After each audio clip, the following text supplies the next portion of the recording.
All right, y'all, welcome back. I am Black Angel, and today we're going to be talking about using divination tools when it comes to receiving information.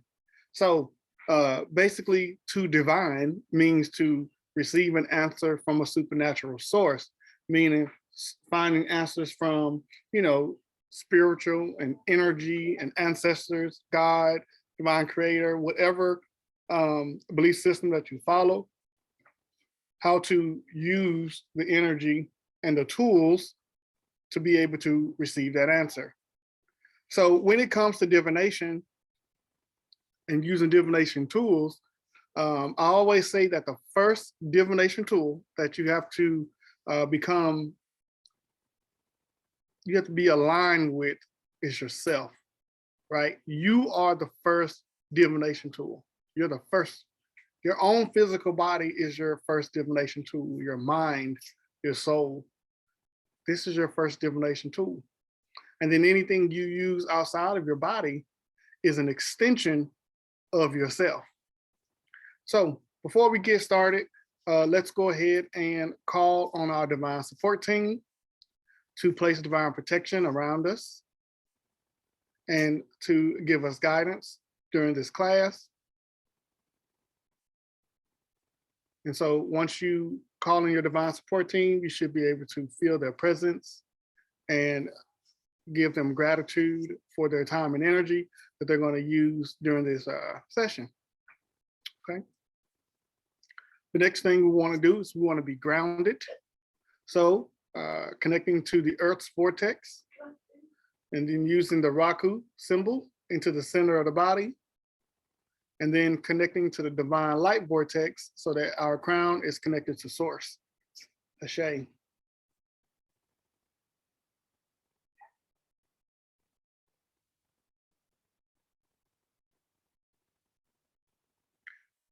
Oh, that feels good. All right.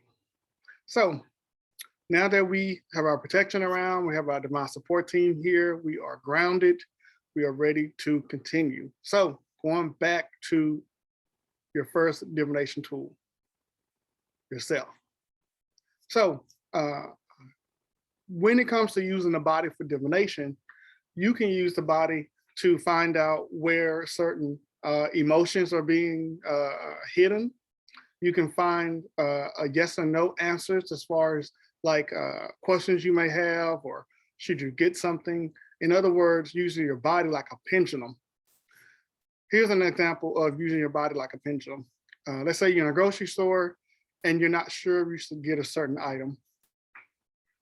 What you do is you stand in front of the item and you ask, if I should get this item, push me forward towards the item, right? And what'll happen is your body will lean forward and you'll kind of go up on your toes just a little bit. And if it's something that you shouldn't get, you ask to have your body to be pulled backwards, away from the product. And then you'll feel your body kind of get pulled back. And you shouldn't stumble, but sometimes I've caught myself stumbling a little bit when I get, pulled backwards, right? Of course, the harder the pull or the harder the push, it's like saying, a strong yes or a strong no, the more harder the push is. And this has really saved me from buying things and wasting money when I didn't need something. So again, a quick, easy way is to stand up, and the body is pushed forward. You'll roll on your feet forward. If the answer is no, then you'll be pushed backwards, back towards the heels of your feet. Okay. Now, can you do this sitting down? You can. I just find it a little harder to do sitting down unless you're really relaxed, and you have to be sitting straight up so that pretty much your lower spine and your pelvis can be like the what rocks forward or rocks back. So you can't be sitting too far back or too far forward, or it's going to throw off the feel. So you have to be sitting directly straight up when you're sitting, and you have to relax your body and allow your body to either lean forward or allow your body to lean backwards.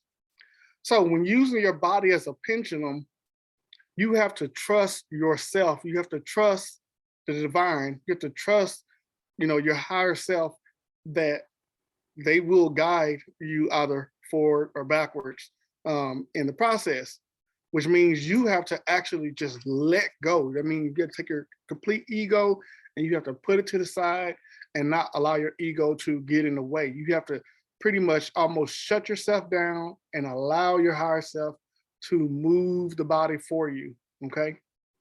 And sometimes if you have like an ancestor with you, a spirit guide that's always there guiding you, they may even step in and help as well. But most of the time, your higher self is going to receive the answers from your divine support team and then push you in a direction that's saying the yes or the no.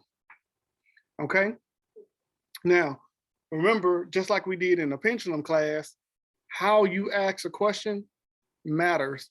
So the same way you would ask during a pendulum reading, you want to ask even during your, a reading with your own body. So if I was standing in front of a product, I would say, hey, is it in my best interest to purchase this, whatever it is? And if my body goes forward, it's saying, yeah, you should get that.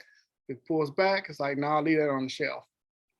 So try this when you're out next time and you're thinking about buying something and you kind of not sure if you should get it or not. Try this method. It's very discreet. Most people, nobody's really going to know what you're doing.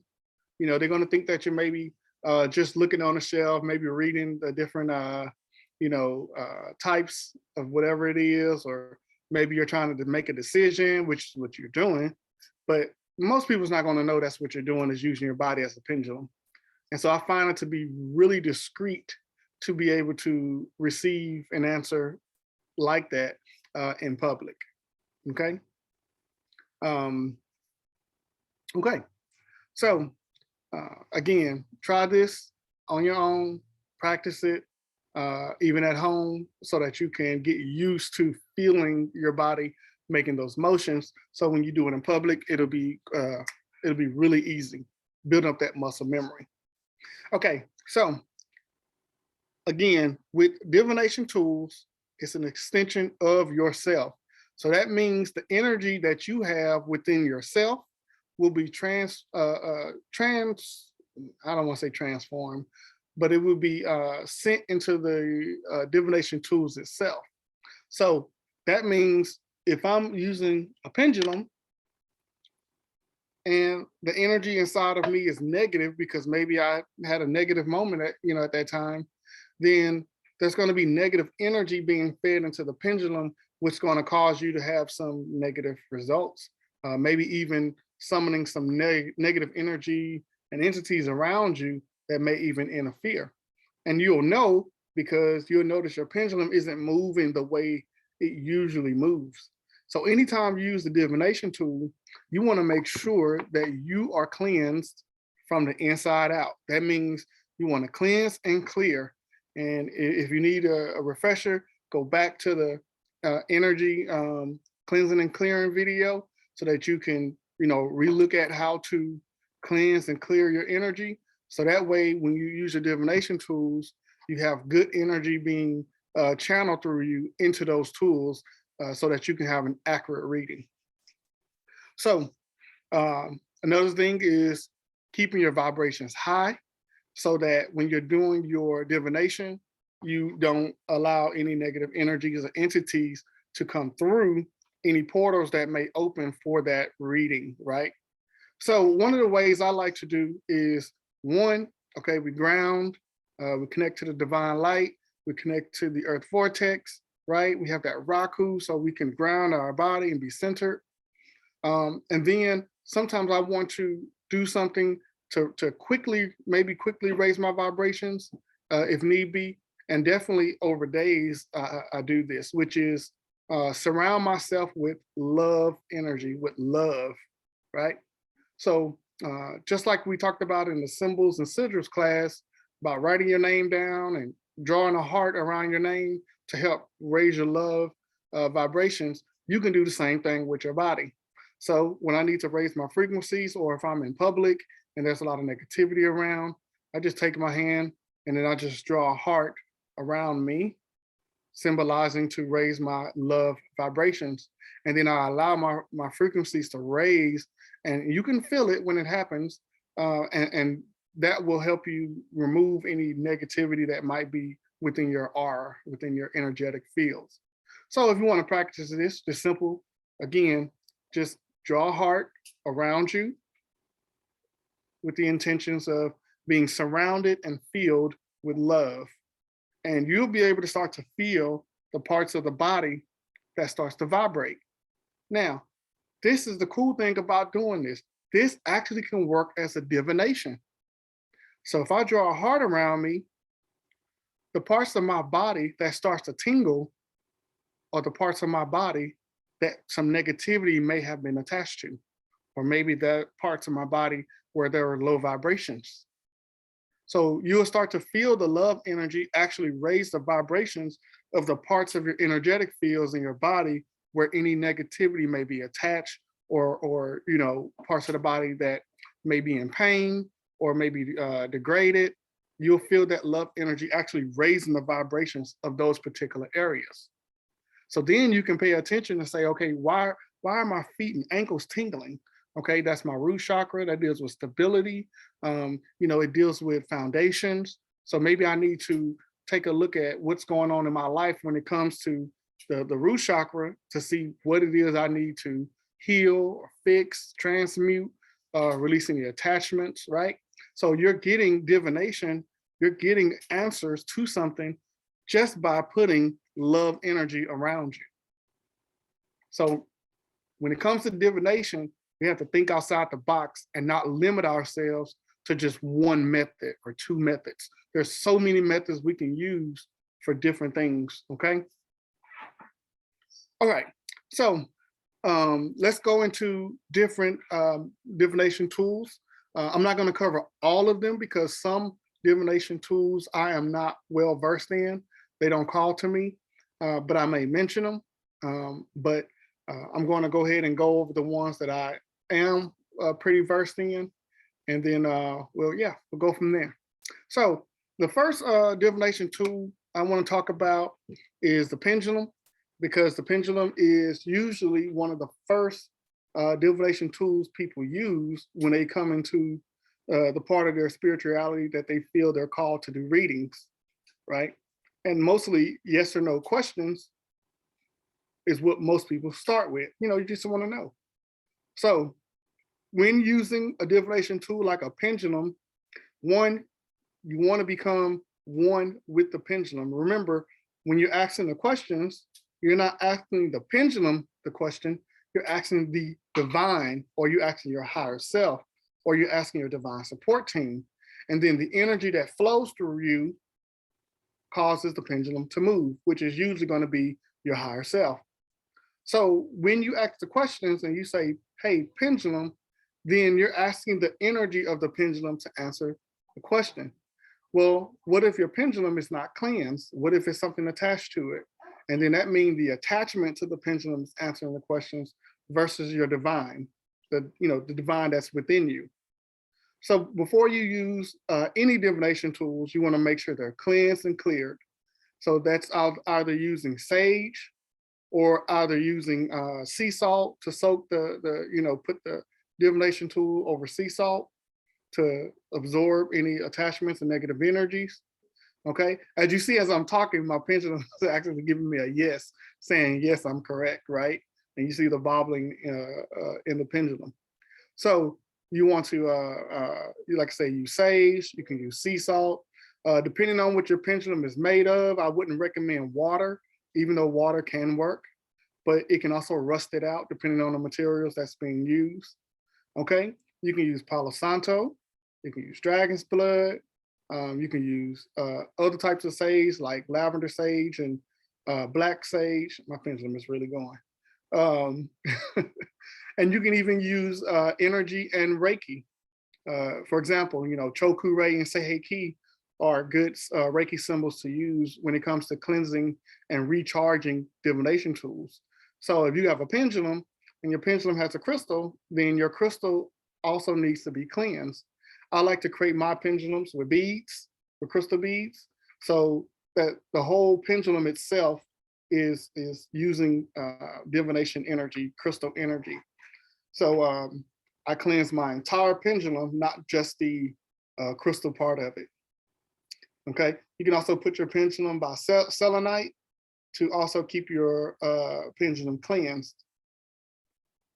So when it comes to divining using this particular divination tool, you want to make sure that it's calibrated where you know what a yes looks like and what a no looks like at a minimum.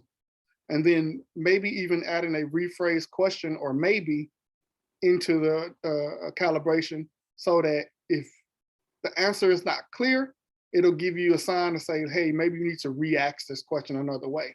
So mine is going a diagonal to the left for me. That's what my rephrased question looks like. But if it was a no, then it would be going to the right diagonally. And that's my no. And if it was a yes, it would be going straight back and forth.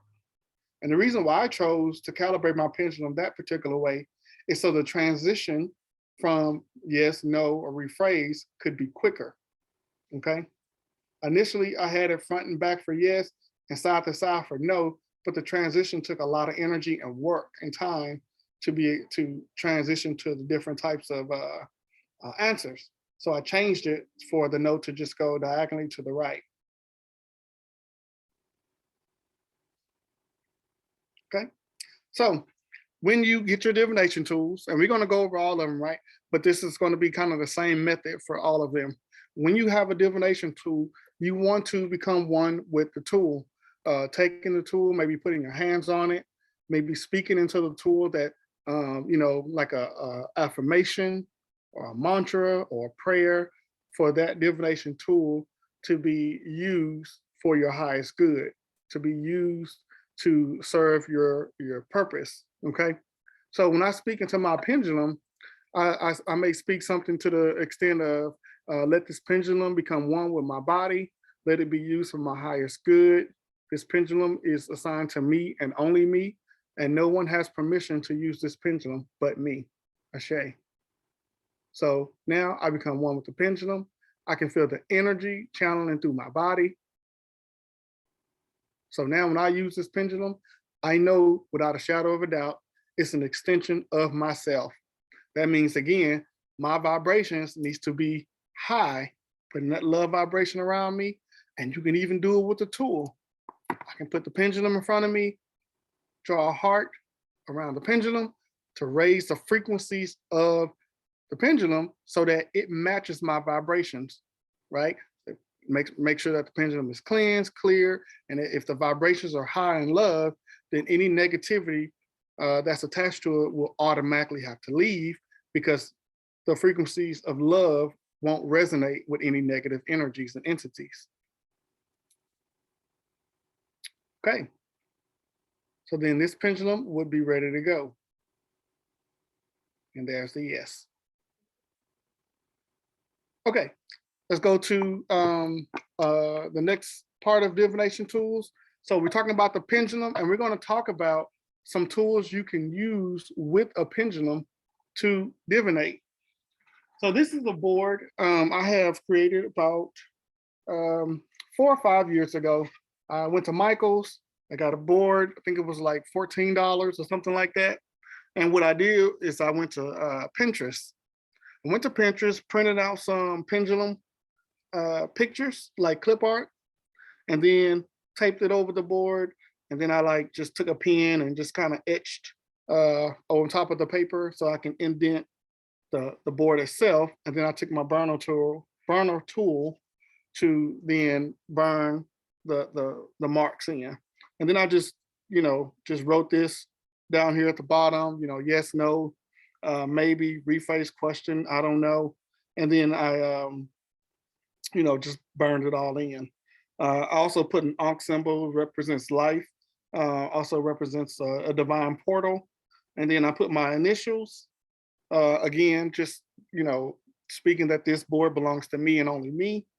And then the Grigri Yaya was, when I first started doing spiritual work, this was the name of the business. It's called Grigri Yaya, which comes from New Orleans. And then on the back of the board, I put the archangels. I put the archangels so that I could, if someone didn't know what their spiritual purpose was, I would ask the question using my pendulum. If this person was an archangel, who would they be? And then the pendulum would show me the first, archangel, and then a second one as a secondary purpose. And the secondary purpose usually supports the first primary purpose. So if I'm divining to find my spiritual purpose using the archangel, and the pendulum swings to Archangel Raphael, I know then this person is a healer. This person is a healer, okay? And then if the secondary goes to Archangel Haniel, then it tells me that this person is a healer that helps people heal the emotions because of the persona of Archangel Haniel. So I'm using this board or these names, these archangel names, as a persona of who we are, depending on our spiritual purpose. So this is just another example of how you can use your pendulum associated with some type of chart, some type of pendulum board to be able to divine for certain answers. I may also use this board to say, which archangel am I in need of at the time? And then whatever archangel persona comes out, then that tells me where I may be lacking or having trouble in. So if my pendulum swings to Archangel Uriel, it may be telling me I'm having some issues with creativity.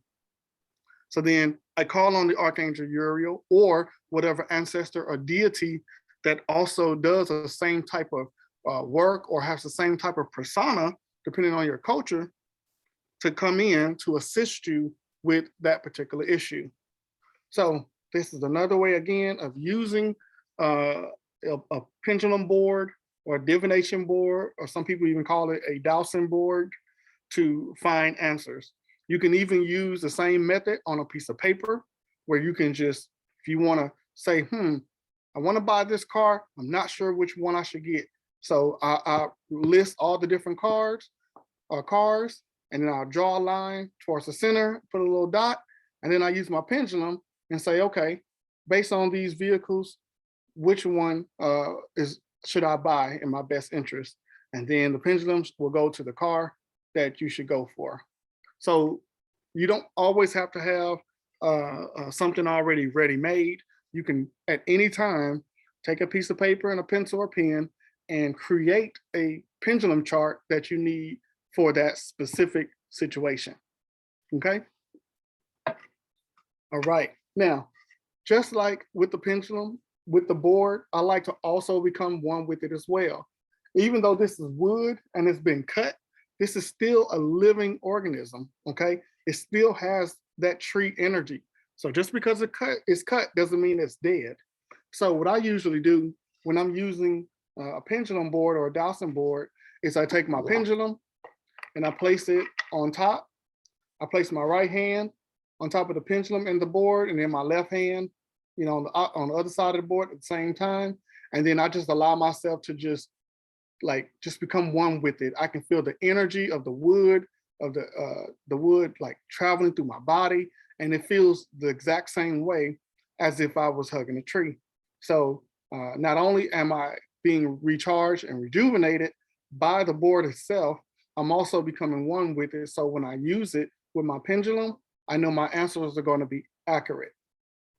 Okay. All right. This is another board that I created as a divination tool.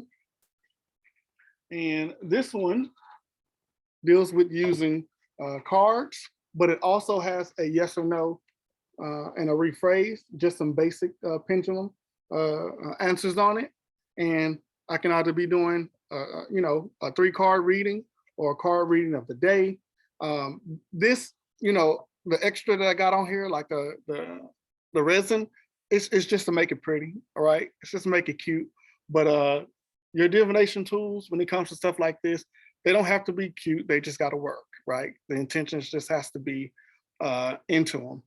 So what happens is, because I created the board with these intentions, I noticed on some of the Facebook Live readings, when I used the board, the answers to the cards come out quicker for me because the board already has the intentions into it of what it's being used for, okay?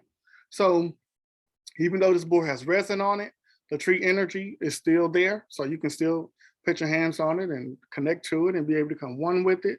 Also left the back blank. And so I can still connect with the board on this side as well, right? So, boom. So since we're talking about cards, we're going to go into Oracle and Tarot cards.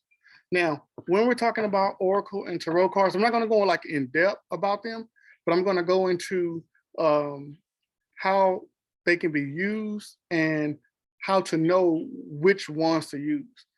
So we know that people will have, 10 or 15 card decks. And it's like, man, you have all those decks. How do you know which one to use for what situation? So this is for me when your clairvoyance and your clairaudience and even your claircognizant comes into play.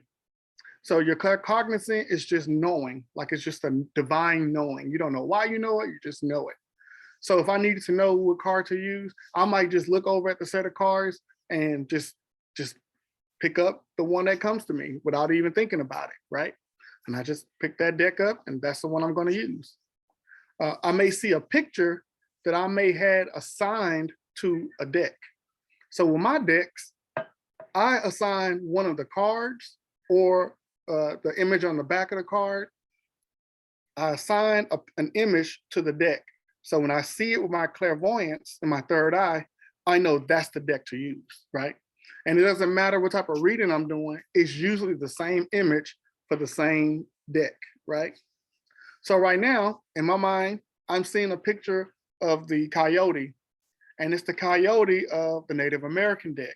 So that means if I was doing a reading with cards, that would be the deck I'm going to pull first. I'm going to pull the Native American deck. And then what I would do is I would then shuffle them however you are comfortable, and then pull the deck or pull the cards. And then based on the card, you can then get the answer that you are looking for, the person is looking for. Now, just like when it comes to your divination tools, your other divination tools, you want to become one with your cards. That means when you get your cards, whether you buy them from the store or order them online, you want to cleanse and clear them of any energies from not only the creator of the cards, but also from any energies they may have came in contact with during the storage, during the sales, during the shipping process. You want to clear the energies. One of the easiest ways to clear the energy of your cards is by knocking on them, because the knocking effect will actually blast away, break up and blast away any energies that's attached to it. So you simply take your cards and you knock on them, right? And then the same thing that I do with my pendulum, I actually do the same thing with my cards. I hold my cards and I say something to the effect of, these cards will be used for the highest good for my divination and for the highest good of my spiritual purpose. Ashe, and I might even speak into, them belonging to me and no one else having permission to use them, so that these cards, doesn't share energy with anyone else. Now, with your cards, especially with the tarot,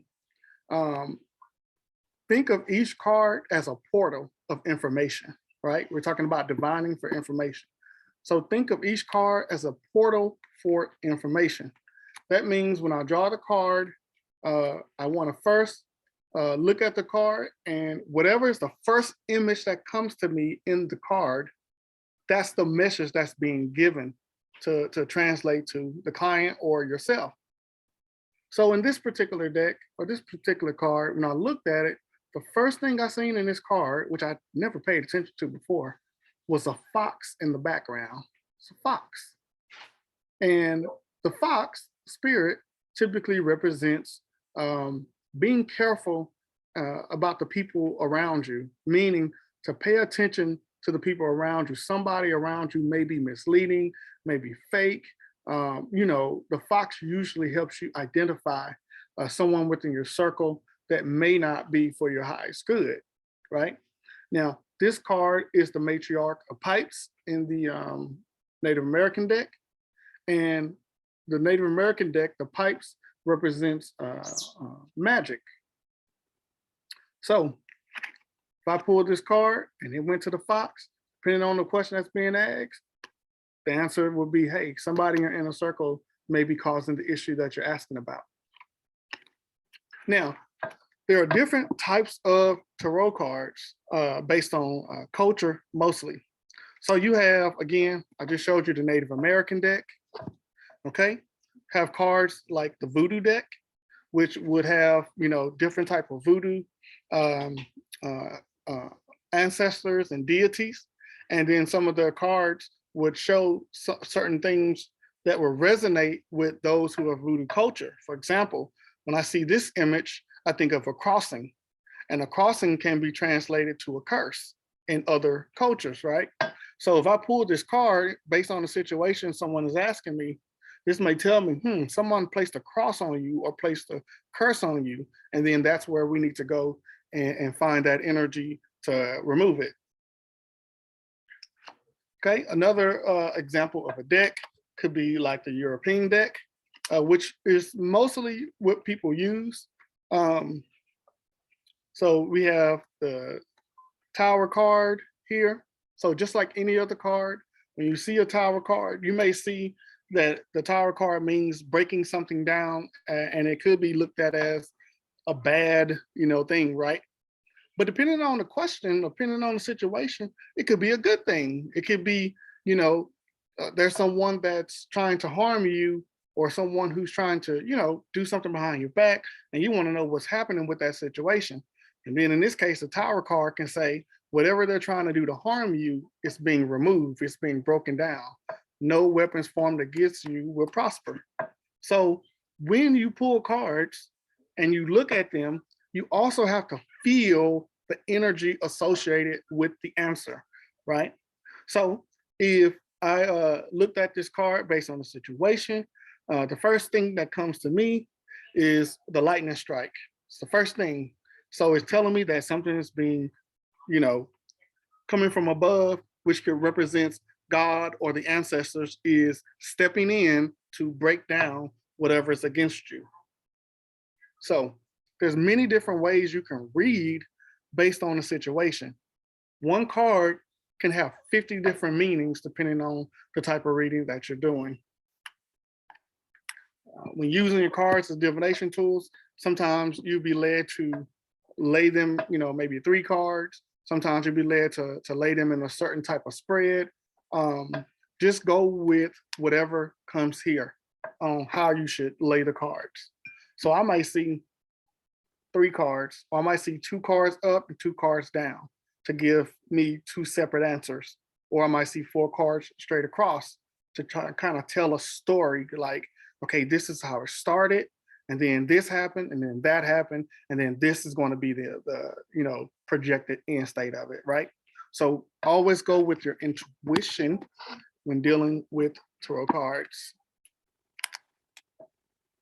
Now, personally, I don't read cards the traditional way. I always read them with intuition. So when it comes to the major and minor arcanas and what the numbers and mean and which each suit mean, I'll probably lean on someone that can come in and teach that part. And then, you know, that way for those who want to read them the, you know, traditional way, you can do it. I just find it better for me to read them each card individually for that particular situation. So not only do we have tarot cards, we also have oracle cards, right? And oracle cards to me they're easier to read because they already have a message written on the cards, and they also have a visual along with them.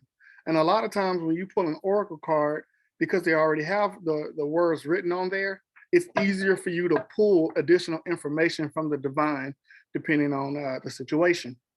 So if it was a full moon, Usually I'll be led to read from a moon deck, right? And this is a moon deck, and it's the same thing. If I pull the card, okay, this card says your commitment is being tested. Your commitment is being tested. So that means depending on the situation, again, about the reading, this card will kind of be straightforward as far as what may be happening, okay? Maybe this person feels like somebody is coming against them, or there's a negative energy, or there's a curse, and it could be their own spirit team or your own higher self trying to test you to try to build you up from the inside out. And there's different types of oracles that deal with different types of parts of our lives. So for example, here's a chakra deck. So if I'm not sure what's going on with my chakras, I can actually use a chakra deck. And after I shuffle and pull the card, whatever card comes out, I have to trust that's what I'm supposed to be focused on. So when I pull the card out, I see the purple, which represents the crown chakra. Okay, so there's a crown chakra issue. I need to, and it don't have to be an issue. It could just be telling you what you need to focus on. And this card says mysticism. So that tells me I need to go within. I need to go within my spiritual self, my higher self, and I need to allow my higher self to show me what are my next steps or what I should be doing or how to fix something. So if you even look at the card, you notice she has like a robe with a hood, basically almost cutting herself off from the rest of the world. Like, let me go into hiding and kind of, focus on my own higher self for a little while. You see? Somebody might be dealing with money issues. So there's an abundance deck. You can go to a specific, abundance or money deck. And the same thing, you pull a card, okay? And the cards on here says, it is safe for me to receive. It is safe for you to receive. So this may be somebody having trouble with money. And again, we may be thinking it's something outside of them. And the card is saying, no, you're not in receive mode. So once you open your heart to receive, then your money flow will start to come in. And then there's a little paragraph that talks about it. Okay, I'm going to show 2 more examples of oracle cards. This one is going to be the Ancestor Deck. This is a really good deck when it comes to what are my spirit guides, my ancestors, my guardian angels. What are they trying to tell me? Then I go to this deck, boom, and I pull the card, right? Usually I pull a few cards, but sometimes I'll just pull one. And this card says, Stargazer, set your sights higher. Stargazer, set your sights higher. So if it was dealing with money, also, let's just say we're continuing the story. Not only is it saying to be safe to receive, it also is telling us to set our sights higher. Maybe we're thinking too low. Maybe we're not, reaching for the stars, okay? Maybe we think the sky is the limit when there's more past the sky, you see? So oracle cards can still give a different additional information, even though they have their own wording on top of them already, okay? All right, and the last card I'm gonna show as an example is from the Love Deck, this Love Deck. And this is the beauty again about the Love Deck, is that just because it's the Love Deck doesn't mean it's about love, right? The answer can be about something outside of romance. Love come in different forms. The love of, in romance, the love of your career, the love of friendship, your passions. So love can come in many different forms. And then the card that comes out here, which is interesting, the card is to focus on love. Focus on love. Look for the good in everyone. Look for the good in everyone. Now, in my experience, I also had to remind myself, yes, I look for the good, but I also accept seeing the bad too, because I need to know who I'm dealing with. There's some people that would only show the good side, and then you'll never see their dark side, their hidden side, right? And then when it comes out in a way that may do some damage. So I had to also allow myself to not only see the good, but see the bad too, okay? So focus on love, focus on love. And if you think about it, we start the class, What did we surround ourselves with? Love. We surrounded our divination tools with love. And now the last deck that we're talking about is saying focus on love. So you can see a little bit of a theme going on here when it comes to working with divination. Now, this is also something I have found when focusing on love in divination. When you focus on love, the answers are usually going to come out in a way that's going to help you or the person you're reading turn that situation to a positive situation. That means if there's something bad coming out of that reading, I'm also going to receive an answer to help fix whatever is bad, so that it can be, something transmuted to be good. So it's like, okay, this is what's going wrong, but here's also something that we can do, that you can do to fix this issue. So when you focus on love in your divination, you also will receive answers to actually uplift the person that you're helping. So keep that in mind as well. Ashe? All right. Let's go into the next divination tools, which is going to be Dowsing Rods. Dowsing Rods seems to be a favorite lately, at least on my YouTube channel. I notice a lot of people are engaging on not only the pendulum and the pendulum board, but the dowsing rod videos as well. So dowsing rods is something I learned from a movie. I was watching a movie and there was an older woman using dowsing rods that she had created to find where the demonic entity in the house was. And there was a younger girl that was with her, and she had a sage, a shell. She had the shell, and she had the feather, and she had the sage going. And then wherever the grandma found an entity, the young girl would take the sage and she would say her words, whatever affirmations that she was using, and she would flick the sage towards the entity, and the entity would be sent through a portal, right? And I was like, interesting. And that really intrigued me. And so I went and ordered a pair from Amazon, just some copper dowsing rods. I think these were about $20. There's some between $15 to $20. And I asked the divine to show me more I can do with these dowsing rods. Like, what can I do with these besides, find entities? And so the first thing I learned that I could use them like a pendulum. So I could calibrate and say, show me a yes. And then for a yes, that means the right rod crosses over to the left rod. And for me, that was my yes. And if I wanted to see a no, it would just make an X, And I said, okay, I like that. And I said, okay, what if it's a maybe, And what happened was the right rod would go back and forth over the left rod, meaning not a yes or a no, maybe need more information, or maybe phrase the question, right? So I calibrated my dowsing rods to work like a pendulum. After that, the next thing I learned how to do was to open chakras, which I'm going to show y'all how to do that in the next class, but how to open chakras and do cleanses and stuff like that. So if I wanted to divine for the chakras, just to show a status, for example, let's say I want to say, okay, what is the status of whoever's crown chakra?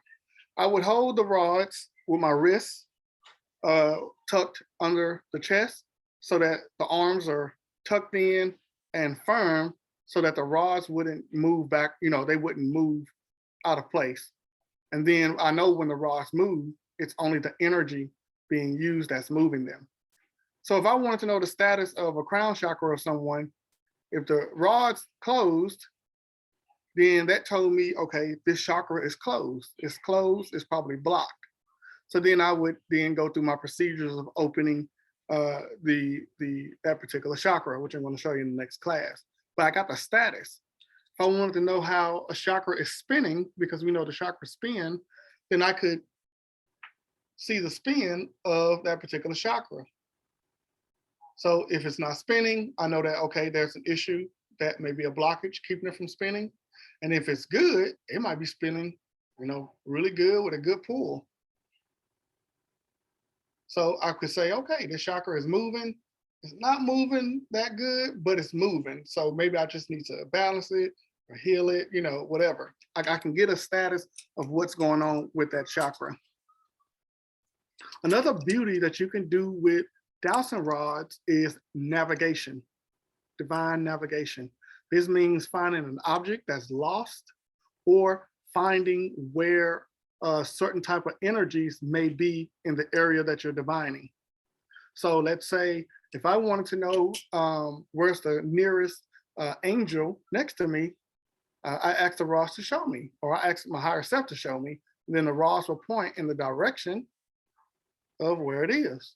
So here to my left is where it is, right?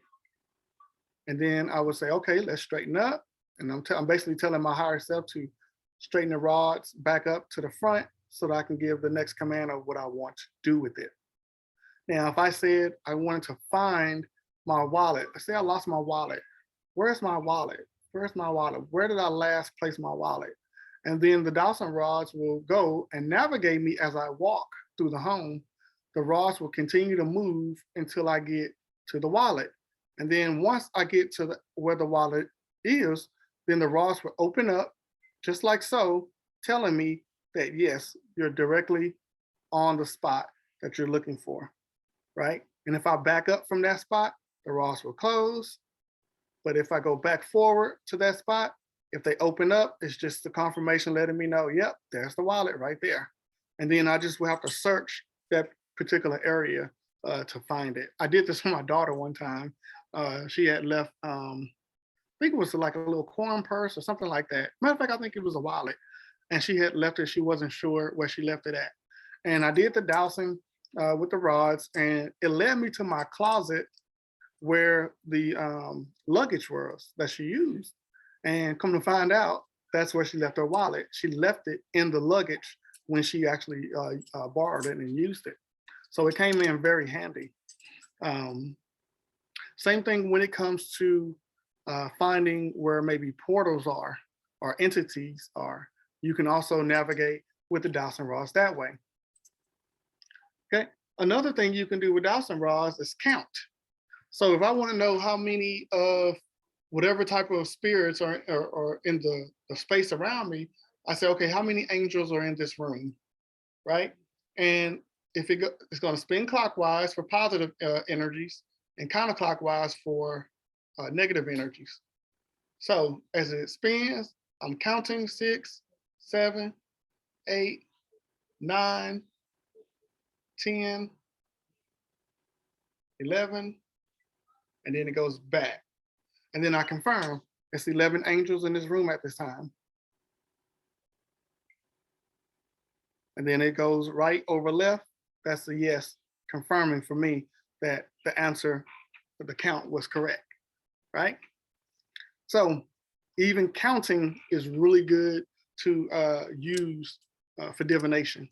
Let's say you want to know how many attachments are attached to a person, or maybe you want to know how many cords that are negatively attached to a person. You can use anything you need to count, with your dowsing rods. Okay. Portals. So if you want to know where a portal is located, a certain type of portal, you can use the rods to navigate. And then once you get to that particular portal, the rods will open up and boom, there it is, right? And then you can go into closing that portal by commanding, and as the rods close, that means the portal's closed. And we'll go deeper into that next week when we talk about the cleansing and healing with the divination tools. So again, dowsing rods I have found to be really good for divination, to find things, to find where exactly the energies are. If you go look at the very second YouTube video I posted ever, if you go look at that one, it's an example of me using dowsing rods to divinate in someone's home who was having trouble with negative spirits in the home.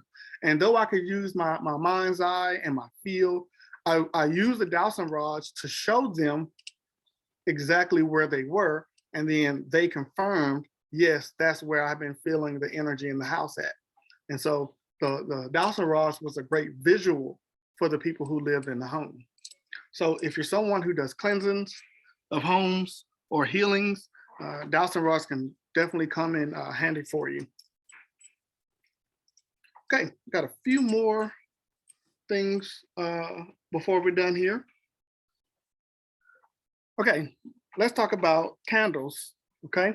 So when using candles, some people are able to look at the flame and be able to get a pendulum-like answer from the flame. You know, let's say if you calibrate it to where if it's a yes, the flame goes up high. If it's a no, the flame goes lower. So you can ask a question into the flame, and then based on the flame, it'll show you what that answer is. That's a good way to divinate. Okay. It's also great when you allow the candle wax to melt, and then you can look into the candle wax to see if there's an image that pops out at you that may tell you what's going on with the situation. So I burned a candle, and depending on the question or the situation, then I would be able to look into the candle wax, and then whatever I see that stands out, I may be able to go back and say, okay, this probably what's going on with this particular person. Now, burning it like this in this kind of container is okay, but if you really want to get a good picture, you may want to burn it in an open like candle plate where the candle wax can spread as much as it needs to. That way it can create the image that you need to see. There was one that I did, and when I looked at it, it looked like a spider. It had 8 legs. It actually melted and formed 8 legs and like a spider center. And I said, a spider. So I went to the client and I said, hey, this is what I seen in the candle wax. I seen an image of a spider. And because I seen that image and I showed it to her, she knew exactly the person who was doing the work against her, because she knew that this person used that type of energy. It was something about spiders that resonated with the person that she had an inkling that was maybe doing work against her. And it came out in the candle wax, okay? Now, another thing you can do with the candle wax for divination is get you a bowl, preferably a clear bowl. And as the wax melts, you can pour the wax into the bowl, and as the water cools off the wax, it'll form an image that gives you an answer as well. There was a young lady who she wasn't sure if she was pregnant or not, so I went ahead and burned some candle wax, poured it in the bowl, and in the image we seen the image of a fetus. We seen the image of a fetus, and then she was later able to confirm that she was pregnant. So you can, you can get all kind of answers from candle wax. It's pretty neat. Okay, next divination tool I want to talk about is the crystal ball.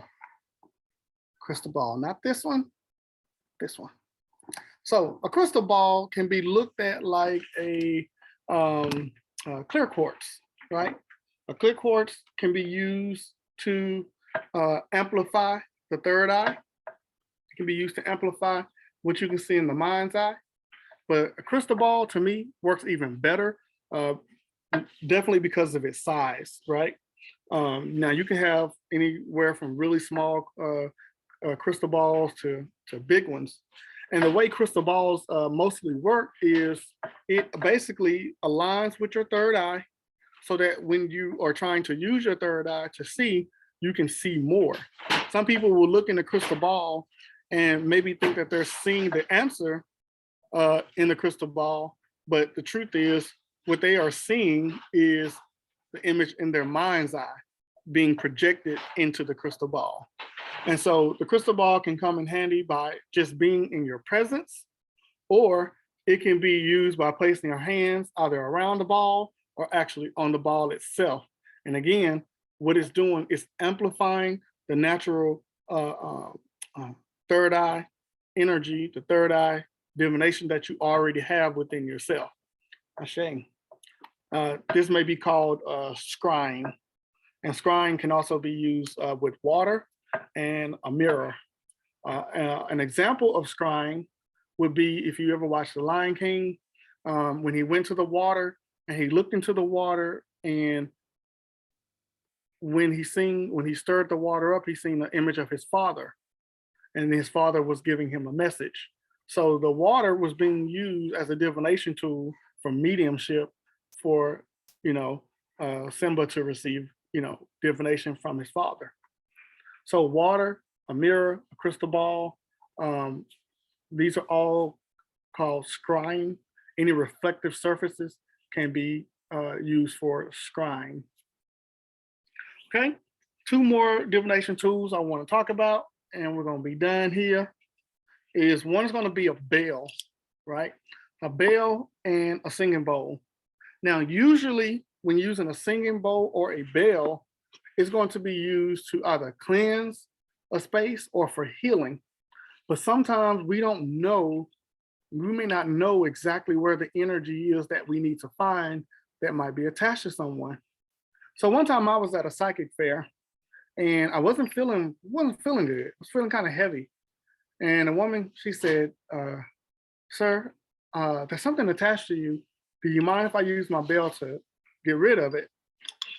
So she wasn't sure what it was. She just knew it was attached to me. I didn't know what it was. And I didn't know where it was actually attached to me at. So when she struck the bell, where I felt the energy leave, it showed me, oh, that's where the attachment was. So now that I knew where the attachment was, I can now go back and say, okay, I need to heal that particular chakra, or I need to maybe repair my aura in that space. Maybe that was a leakage, or it could be something for me to go back and meditate to find out where I was vulnerable for that specific entity to attach to me. So even in the midst of cleansing or healing, it can also be used as divination to find a source of why something is there in the first place. Okay, same thing with the singing bowl. Okay, if there's someone laying on the table, I could take the singing bowl and either go around and use its frequencies to find out what's going on with a particular chakra or a particular part of the body, or I can just lightly bang it with the intentions of the vibrations to expose any negative attachments, for example. So if I put those intentions, that means when the vibrations of the singing bowl hits the negative energy attached to someone, then they're going to feel it. And then that now gives us an answer, a divine answer of where the negative energy is attached. So then whatever part that you feel in the physical body, that's where the negative energy is attached. So you can think of it as like a radar. So when we think of a radar, what a radar does is a radar sends waves out into the atmosphere or out into the sky, and then the radar, whatever it hits a specific item or object, then it bounces back. Those waves bounce back. And it bounces back to the radar, and then it's translated to the screen for the operator to be able to see, okay, there is something that's, in this area.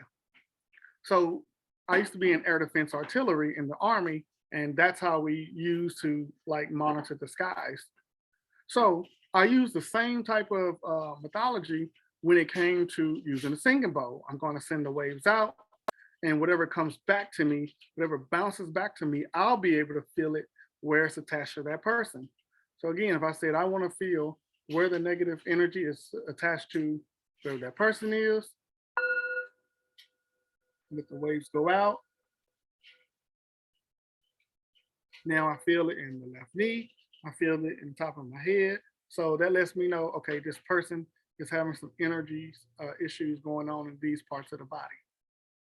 Now, if you don't want to feel it, you can say with the intentions that when I bang the bowl, when I tap the bowl, for them to feel it. And then you can have the client tell me where you feel this. And then you can go into, doing your healing and cleansing as necessary. Okay, all right.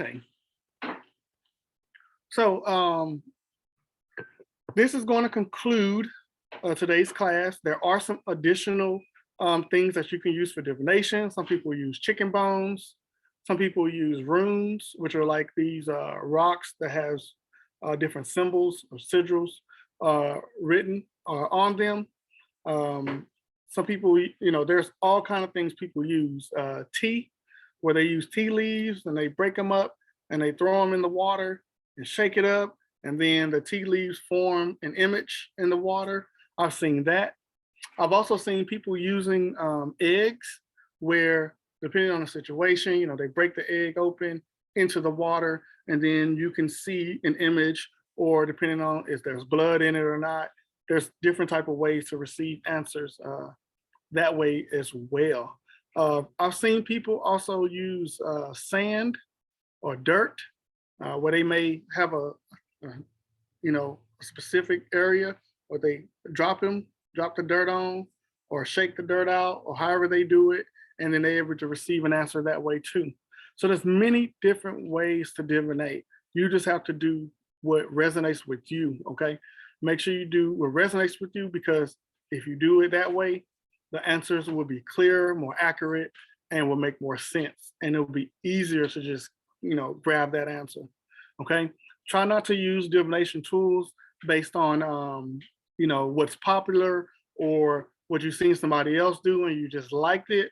Not to be a hypocrite, I seen that on a movie with the Dowsing Rods, but it resonated with me, right? It resonated with me, and that's why I used them. But if it didn't call to me, I wouldn't use them.